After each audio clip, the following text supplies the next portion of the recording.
I always go after the feeling because I have been in this kind of webinars in 2 years now when I came across the 3P. And in the beginning, I couldn't speak the English language, and I didn't understand much either. So I have been learning and learning and listen, and behind the words, I have been feeling the room and how everyone express and when you don't have the language, I think you need to go behind the words and stay with the feeling, and I think that's that it has been a help for me to not understand everything, to just rest and just feel. So that has helped me.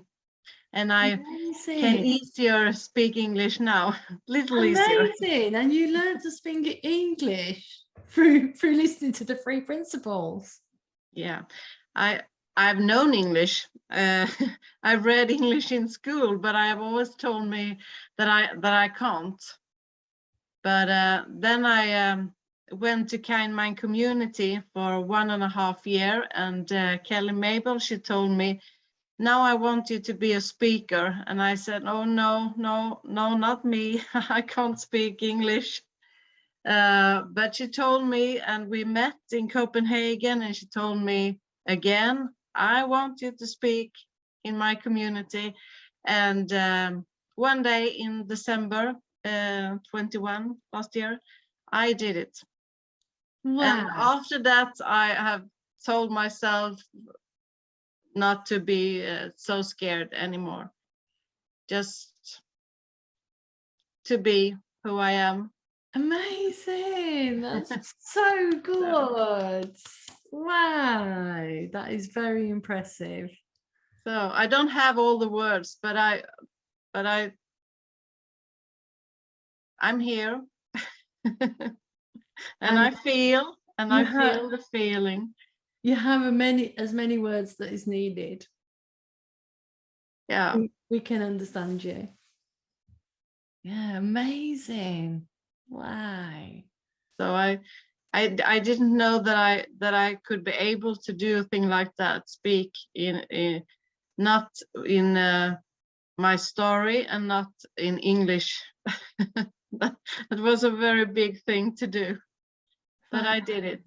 Wow. So I know that we say things to each other that it's not true. And I've done it all my life, told myself that I'm not good enough. And I don't want to do that anymore. Good. Good. Absolutely brilliant. And Omar has put in the chat, you have the love, it's universal. Nice. No, I can really relate to that. To just trying to fit in and trying not to feel that feeling of scared and trying to protect myself from that feeling. And I've always put on a lot of different masks trying to protect myself from being scared or saying I can't do something and all of that stuff. And on my journey since I left prison, I've just taken off all those masks. And even though they come in my head sometimes, like, you can't do that, you shouldn't be doing this, you shouldn't be doing that, I just don't use them anymore. You know, they just come and go because I realize it's hard work. It was so much hard work to try to make people like you or to not be scared and I realized just to be me, I love it. I love being me, and I love showing up as me, not have to change, don't have to do it. And I just love that. And I found comfort in just being me wherever I go. And I'm just loving that. So I encourage you to just do that. Just be you wherever you go, because love speaks to everybody and everybody understands love. And I do have thoughts sometimes, like everybody else, but I know that that's not me. That's thoughts. So I have to remind myself, like everybody else. For sure, for sure. And I don't think that ever ends. Like I feel that we go through phases of being okay with where we're at, and then that sort of insecurity of another. There's a saying in business called another level, another devil. So every time you get to another level, there's another like another devil, another insecurity or whatever. And I certainly have found that to be true. And then somewhere along the line, you get reminded, you wake up to the fact again, and then you reboot again, and you resettle again, and you realize, oh yeah, that's what I was doing. And there's a learning in that. And I've done it recently, actually. I'll share this. It's very fresh. So I was going through a phase. The Beyond Recovery business has changed a lot in the COVID years, and it's had a lot of turmoil and ups and downs. And I was going through a phase where I just felt like I was a crap, basically. I was a bad leader, and I was a fake, and I didn't know what I was doing. And I'm on a mastermind course for leaders of social entrepreneurs, and I was on this course, and the other 19, there's 20 people, the other 19 people all seemed better than me, and they all seemed like they had it all together. They had big teams. They had all these businesses, and I kept thinking, I don't know how I got on this program. I really shouldn't be here. I'm totally out of my depth. And I would think that every time I would turn up and have all these insecure thoughts and everything, and then we get the opportunity to describe an issue, and other people ask you questions to help you have insight about that issue. So I was describing an issue, and I was describing that I'm a person that always has a lot. I like to juggle a lot of plates. I always have a lot of things on, a lot of projects on, and how do I focus on one thing and just do one thing? And that's what I wanted to, some insight around that. And during the course of this this round table, this girl kept asking me, oh, with those skills that you have, like, what job would that be? If you were going for a job, what job would that be? What role would that be? And I thought, I don't understand what she's asking me. And eventually she said, well, that role that you're describing yourself, the way you describe yourself, that would be a CEO role. That's a visionary. That's a leader with a vision.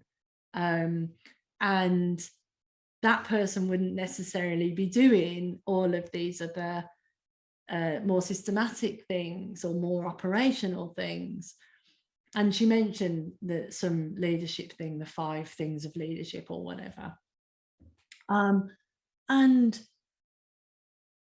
I never looked that up, but it was that all of a sudden I realized I haven't been honoring myself. Like, I haven't been going, well, this is who I am and this is what I do. I've been going, this is who I am, this is what I do, and I need to do something differently. I'm not doing it right, or I'm doing it, not this way, and all these things that aren't working very well, they're my fault. And I just got back into that again. So it happens no matter how long, no matter what you know, no matter how long you've been around, no matter how successful you are or any of those things, thought has its wicked way, and we can get into a level of consciousness where that thought starts to seem more real and more like we should take notice of it and stop listening to a deeper level of self and a deeper level of what's going on. And that for me switched things around, because then I started to realize, like, oh, if to honor myself, to be who I need to be, actually I need assistance, I need help with that, or I need this role, or I need, you know, things. But I hadn't recognized that until I could listen to that, because it was just about me and how I wanted to beat myself up, basically, for a little while. So yeah, I agree, it can happen. It keeps happening. Just to add something that I forgot about, was a couple of days ago I was in a bit of a mess, and I realized that I was in a whole thought sea, like I was in the ocean of thoughts. And sometimes I realize that we go there willingly. Do you know what I mean? We will go there and get that ship willingly. And I'm in this thought ocean, and it dawned on me that I just needed someone to listen. Not talk to me, not tell me anything, because it was crazy, because I knew where I was at, but it was real to me. And it was crazy because I needed someone that understood that I know what the fuck is going on, but I'm still in it right now, you know? And I just rung Jacqueline because I knew she would listen to me. She wouldn't talk to me, she would just listen to me. And I'm there and I'm just ranting and going around in circles with her. And I appreciated it because I felt like I was chatting gibberish, but she just listened to me. So in the end, it felt warranted. And it was just like a weight off the shoulders, and she just listened to me. And then I felt like in the conversation, and I'm not sure, but I felt like in the conversation, somewhere you listen to yourself, because you said something to me and I was just like, oh yeah, of course. Do you know what I mean? Of course, like, do you know what I mean? I can't remember what it said. It was so simple as well, but I was just like, of course. And I just felt much better after that situation, like after I just spoke and Mama J listened to me. And I realized that there was a lot of listening going on there. I listened to myself, do you know what I mean? Just to even, wisdom just told me what I needed and I listened to that. And it kind of worked out for me. And I was just like, wow. And that was a really deep one for me, because I realized I was in the thought storm and there was nothing I could do. I was just in there and I had to put on the seatbelt for a bit. And the listening just helped me to make that lighter, that journey through that thought storm, just a bit lighter. So when I came out the other side, I just felt more energized and less deflated. And it was just, yeah, it was a weird but great feeling, because it was just like, normally after a big cry and a big meltdown like that, I'm drained and I'll probably have a nap. But I was just cool after that. I felt energized and I was all right and I was flowing, and I carried on with my normal day, and I had a lot of stuff to do that day, and I carried on and I'd done everything, and it was just all great. But I realized there was a lot of listening to myself involved with that.